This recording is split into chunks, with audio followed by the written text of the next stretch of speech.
Say, hey guys, it's Klaus. Welcome back, welcome back. Ah, yes, those controversial end members. The joy and the sorrow, the gentlemen and the assholes, the thrill of victory and the agony of defeat. We experience it all in this game, and you experience it all on this channel, because this channel shows you whatever the hell I want to show you. And today I'm going to show you the thrill of victory and the agony of defeat. Well, I'm not going to show you that. I'm going to show you a couple of games. But I thought the thrill of victory and the agony of defeat was an appropriate title, and I made a new intro. So there. Anyways, let's get started here. What's going on here? We've got Shinigami 1 from the Psycho Clan. Shout out to you guys! In his Yudes 03. And he is going to move into a forward spot quickly with this tank destroyer, this stealthy tank destroyer that is very difficult to detect. He's going to move up in a bush here on this Paris map and hopefully sit hidden with his camouflage net and binocs and just cause havoc amongst the enemy team. Look, he's moved into a bush. He's in siege mode, and now the action has begun. The game has started. Let's watch what happens here. He's already spotted some enemies and he's taking shots. He is going to rack up the damage here. Oh wait, one of his teammates has come to help him.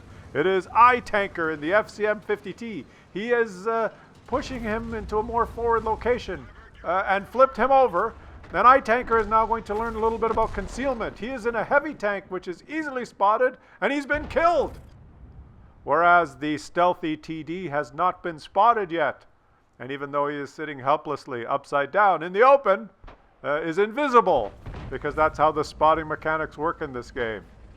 And unless someone comes to help Shinigami quickly, he is going to die. Oh well, it's over. Bail out. This vehicle has had it.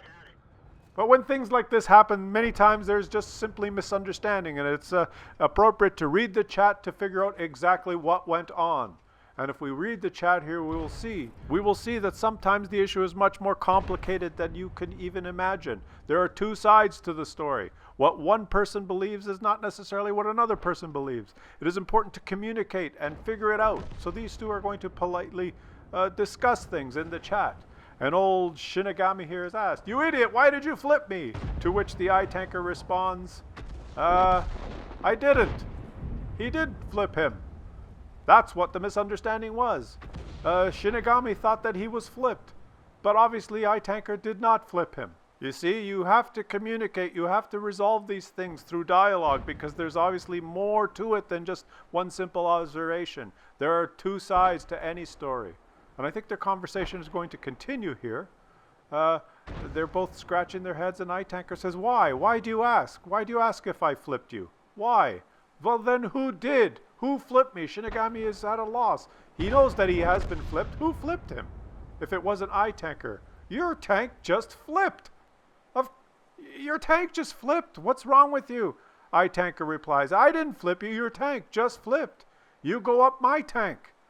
This is from his perspective. This is what he saw. I do not have the replay from his perspective, but this is what he saw. I go front, you go back. I go front, you go back. Learn to drive, Shinigami. And you mount my tank.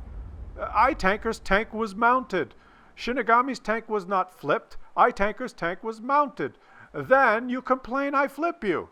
You mount my tank, then you complain I flip you. You see, it was all one big misunderstanding. Obviously, if they had communicated earlier in the game, such a misunderstanding would not have led to both of them being killed.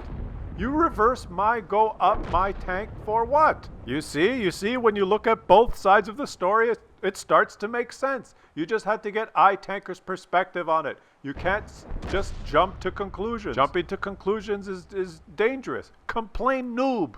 I-Tanker is put off and insulted by the whole situation. Complain, noob! And from his point of view, he has every right to complain, being accused of flipping someone when obviously he back up, move forward, mount my tank, flip. Why? The whole misunderstanding leads to defeat. Defeat is the result. Well, let's move on to the next one. And we have Quatogo from the KBV clan. Shout out to you guys!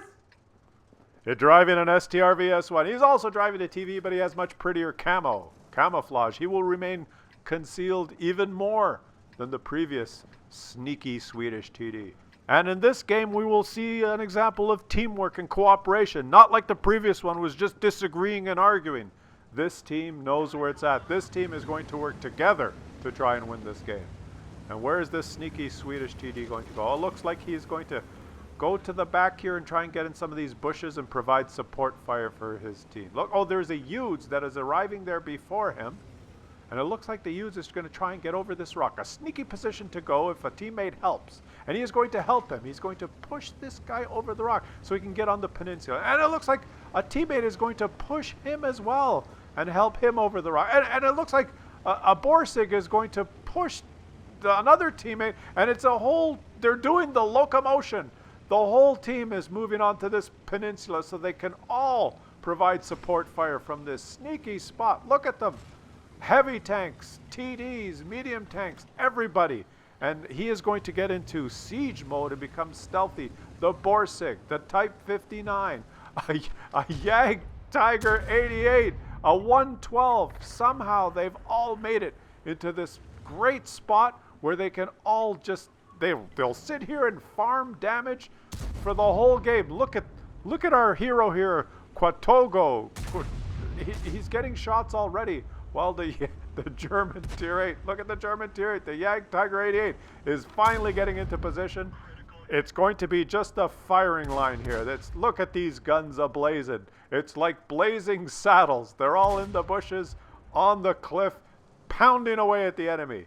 Have you ever seen such cooperation? Have you ever seen such teamwork? Look, the Type 59 is calling help. It looks like the 112 is trying to get into the same spot as the Borsig. The Borsig is sideways. The 112 has pushed the Borsig off the cliff. The 112 has decided that there's too many tanks on this peninsula, too many TDs, and he is in a heavy tank, and he's moved the Borsig off. He's been spotted and he's getting shot at. He's coming now to rub up the ass of Quatago. Quatago is mounted on top of him. He's actually damaging the 112. The Yag Tiger's coming to help.